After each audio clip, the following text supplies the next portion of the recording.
You know, there's a moment that every speaker quietly fears, and it's not the microphone cutting out or the slides failing or even forgetting what you were going to say.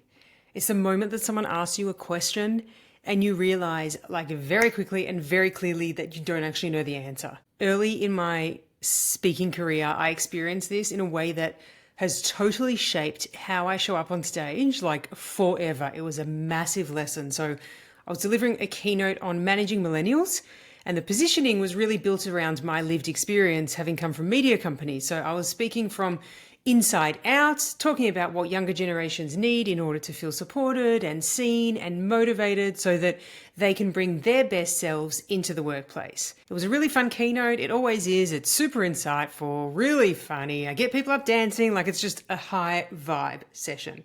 And so everyone was engaged and I was loving it and they were loving it. And then during the Q&A, a woman put up her hand and she said, "I'm a millennial managing up. My manager is a baby boomer. What do I do?"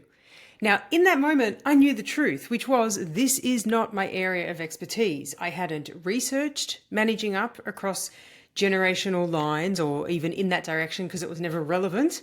I didn't have a framework. I didn't have structure. I didn't have information. I didn't have any lived experience, most importantly, that I could draw from in any kind of meaningful way. So one of my agents was in the room and I felt pressure to perform. So instead of staying grounded in what I knew to be true, which was acknowledging the question and saying, "Not my area of expertise, amazing question, let me find out for you," I just shifted into performance mode and started talking as though I was the expert. And you know when you are halfway through an answer and you know that it doesn't make any sense, but you have to keep going because you've already started? That is exactly what happened. And I could tell that everyone knew that it was not coming from a place of sincerity. I should have stopped and said either, "Amazing question, I don't have the answer, I'll come back to you," or throw it out to the room. "Great question, there's a lot of baby boomers here and millennials. Has anyone else had that experience that can contribute and, really spark up this conversation?" There are so many different ways I could have actually dealt with it. But because I felt pressure in that moment to be the expert, everything kind of went pear-shaped. So I started answering and I started waffling and I regretted it deeply every single moment of the answers that came out.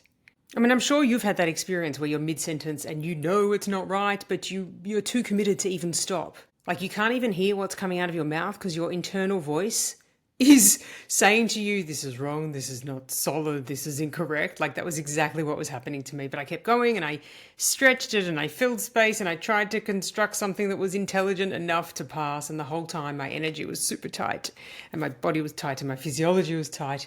And so I learned that when you try to step outside of your depth of expertise and you try to compensate physiologically, and other people know, like we can pick that up in a second.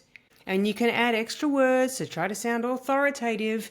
And even if the audience can't articulate what's happening, they can 100% feel it. And when I finished, there was a polite acknowledgement. It wasn't a disaster, but it also wasn't powerful. And then after, I had such deep regret because, when you replay moments over and over, and I was just like, why didn't I just say, "Great question, I don't have the answer, I'll find out for you, OMG." I have learned that "I don't know" are three of the most powerful words that we can say. It doesn't destroy your credibility. If anything, it boosts it because you're being honest in the moment. But at that point and in that moment, I believe that, having authority meant having the answer to everything. And so that moment and that experience fundamentally changed me because I realized that pretending to know, it just kills all trust so much more than admitting "I don't know," because "I don't know" is not a weakness.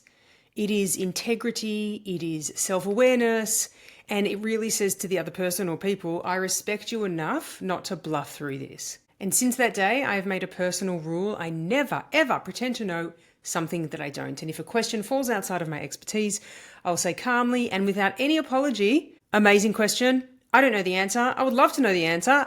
Let's either look into it or I'll come back to you." And when you do that, the audience loves it because they know that you are being your brilliant, authentic self in that moment and they trust you more because you've demonstrated that your identity isn't threatened by uncertainty or curiosity or the unknown space. We're living in a time where information is everywhere. No one can know everything. And like pretending to be a walking encyclopedia, it's absurd.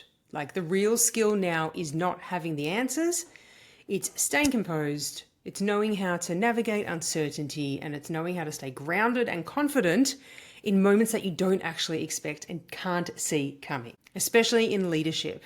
Confidence is not certainty. It is being steady, being grounded, being authentic. So here's the reframe. When a hard question comes your way, just pause, take a beat. And if it isn't in your wheelhouse, just clarify it by saying, great question, not my expertise, but here's what I can share, or let me research that before answering properly, or you know what, amazing question.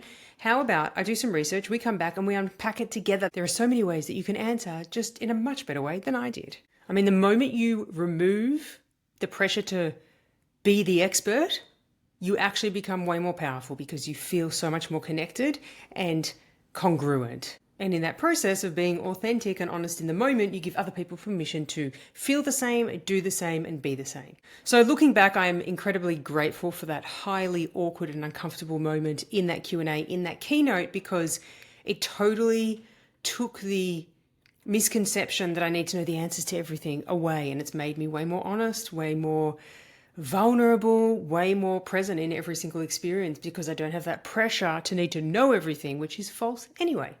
And it taught me that true authority actually comes from congruence and alignment. And in many cases, the most powerful words that you can say on stage, in a boardroom, in a meeting, are the very simple words, 3 of my favorites, I don't know.